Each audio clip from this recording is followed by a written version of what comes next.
Bismillahirrahmanirrahim. Assalamualaikum warahmatullahi wabarakatuh. Perkenalkan, nama saya Elma Tahira Husnun, NIM 1056411097119 dari kelas IP 5C, jurusan Ilmu Pemerintahan, Fakultas Ilmu Sosial dan Ilmu Politik, Universitas Muhammadiyah Makassar.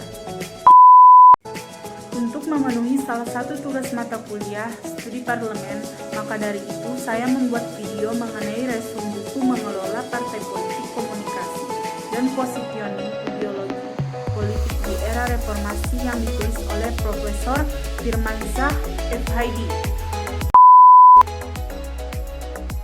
Di dalam buku mengelola partai politik, komunikasi, dan positioning ideologi politik di era demokrasi ini memiliki 9 bab.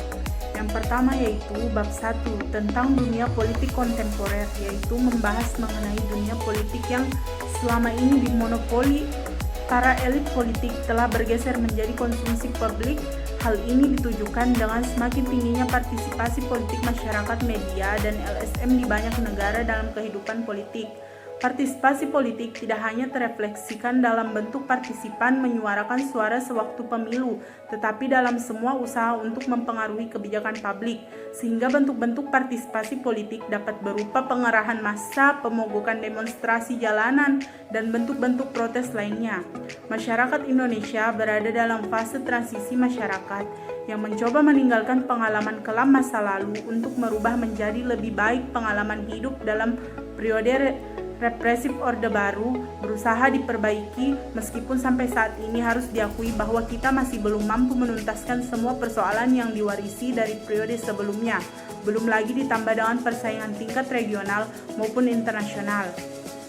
Bab 2 tentang sejarah pemikiran pendirian partai politik, yaitu membahas mengenai partai politik adalah institusi yang dianggap penting dan sine qua non dalam sistem demokrasi modern. Partai politik memainkan peran sentral dalam menjaga pluralisme ekspresi politik dan menjamin adanya partisipasi politik sekaligus juga persaingan politik. Pemberdayaan partai politik sebagai suatu organisasi kolektif perlu dilihat lebih serius lagi dengan tidak mendudukan partai di bawah bayang-bayang para politisi yang ada di dalamnya. Selain itu, kemampuan politik untuk terus-menerus beradaptasi dengan perubahan dalam masyarakat merupakan hal penting. Ketidakmampuan dalam hal ini akan membuat partai politik semakin ditinggalkan pendukungnya akibat partai politik tersebut tidak mendapatkan dukungan dan basis legitimasinya sebagai organisasi kekuasaan politik. Bab 3 tentang ideologi partai politik, yaitu membahas tentang partai politik tanpa ideologi bangsa. Sayur tanpa garam tidak ada rasanya, kata orang, tapi nyatanya situasi perpolitikan di Indonesia justru berbicara lain. Sementara itu mendirikan partai politik telah menjadi suatu euforia. Tidak hanya itu, kegemaran elit politik untuk keluar masuk dari suatu partai politik lainnya juga menjadi fenomena yang menarik untuk dianalisis. Ideologi politik tampak menjadi tak penting lagi, kalaupun ada, ideologi politik hanya sebagai cantolan untuk menggait kalangan pemilih tertentu atau bahkan sekedar pajangan tanpa makna. Bab 4 tentang positioning dalam persaingan politik, yaitu membahas mengenai dalam demokrasi persaingan dalam dunia politik tak hanya bisa dihindari. Untuk mencapai jenjang tertentu dalam dunia politik, seseorang atau sebuah kelompok harus bersaing dengan pihak lain. Konsep persaingan sendiri bermata dua. Di satu sisi, persaingan akan meningkatkan kinerja politik masing-masing pihak yang berada di dalamnya. Motivasi untuk terus menjadi baik atau bahkan lebih baik lagi didorong oleh keinginan untuk tidak terlempar dan tersingkir dari posisi sebagai pemain utama.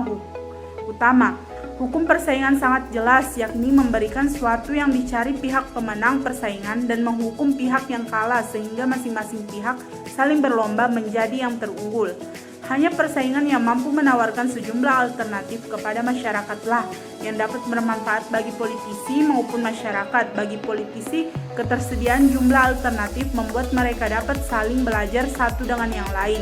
Selain saling belajar, para politisi dan partai politik akan dapat pula saling mengkritik, yang manakala dilakukan dengan baik akan dapat menjadi sumber input penting bagi perbaikan itu dan agenda politik. Sementara itu, masyarakat juga disuguhi beragam pilihan yang berbeda satu dengan yang lain, sehingga mereka diajari cara melihat dan memecahkan persoalan yang dihadapi bangsa dan negara secara cerdas. Bab 5 tentang positioning ideologi politik, yaitu membahas mengenai positioning politik merupakan hal yang fundamental dilakukan dalam persaingan politik di dunia sudah berubah menjadi lebih terbuka dan terintegritas satu dengan yang lain. Satu peristiwa yang terjadi di tataran lokal tidak hanya berpengaruh terhadap stabilitas di tingkat lokal saja, tetapi berpotensi mengganggu peluang stabilitas di tingkat regional bahkan di tingkat global. Tak perlu bila aktivitas politik suatu negara juga menjadi perhatian banyak negara lainnya. Persaingan yang sehat dan demokratis semakin dituntut untuk semakin ditegakkan, meskipun hal ini tidak selalu menjamin akan lahirnya pemimpin yang berkualitas baik.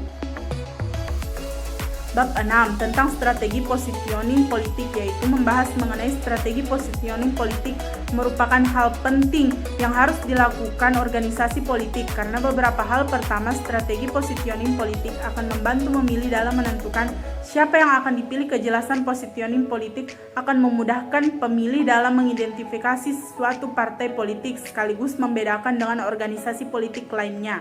Yang kedua, positioning politik yang jelas sudah membantu anggota partai politik itu sendiri dalam membentuk identitas mereka.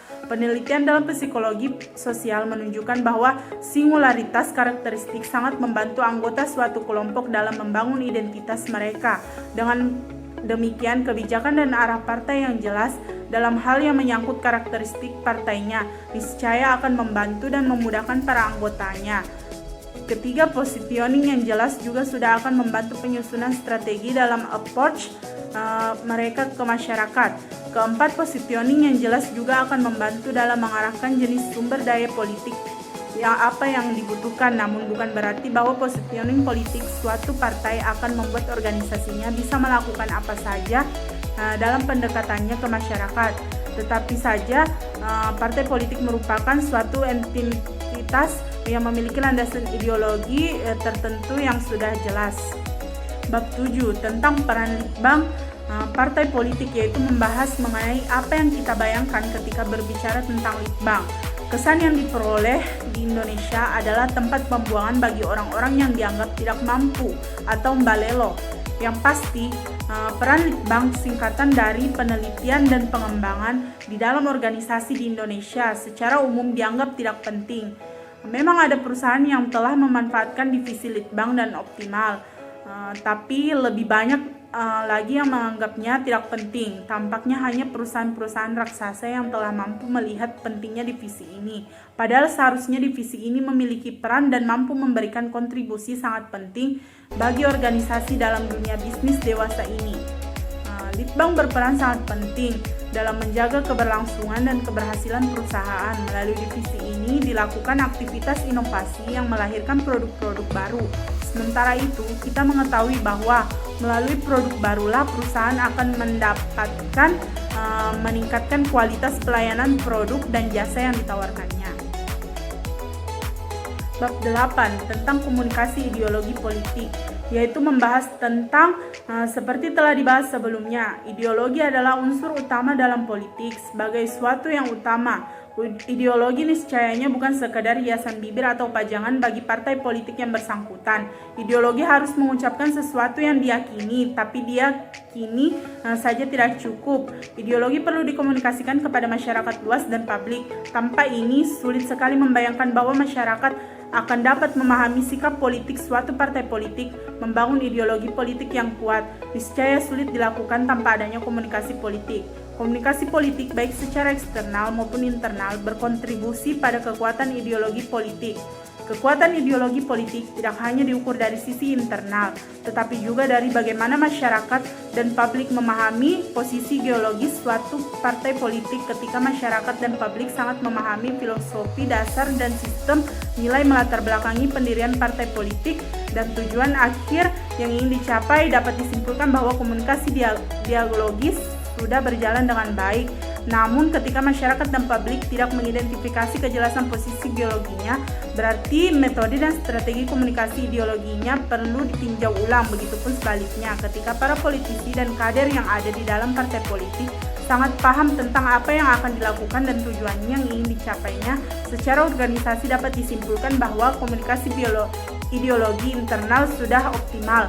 Sedangkan ketika politisi dan kader secara bebas menginterpretasikan sistem nilai serta filsafat dasar berpolitiknya, dapat dikatakan bahwa ideologi politik yang dianut partai tersebut tidak seragam, sehingga media dan strategi komunikasi ideologinya perlu dilihat kembali. Bab 9 tentang persaingan positioning ideologi politik, yaitu membahas tentang seperti telah disebutkan berulang-ulang, dunia politik tidak ada bedanya dengan dunia bisnis dan bidang-bidang lainnya. Adalah dunia persaingan perpolitikan, berarti bersaing, demikian pula dengan positioning ideologi di hadapan masyarakat. Semua pihak hendaknya untuk menang dan mendapatkan dukungan serta pengikut terbesar dalam positioning ideologi. Semua ingin diakui bahwa ideologinya yang paling tepat atau malahan paling benar. Soalnya ideologi politik merupakan identitas yang menyatukan suatu kelompok atau golongan dan sekaligus sebagai pembeda dengan kelompok atau golongan lainnya.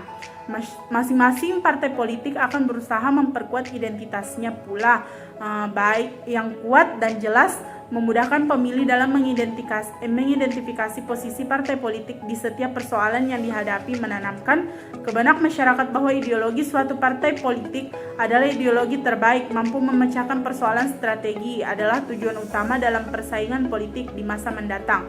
Karena dengan sistem multipartai seperti di Indonesia sekarang ini, pemilihan membutuhkan petunjuk untuk dapat membedakan satu partai dengan partai politik lainnya. Mungkin itulah tadi yang dapat saya sampaikan. Lebih dan kurangnya mohon dimaafkan. Billahi fisabilil haq, fastabiqul khairat. Wassalamualaikum warahmatullahi wabarakatuh. Terima kasih.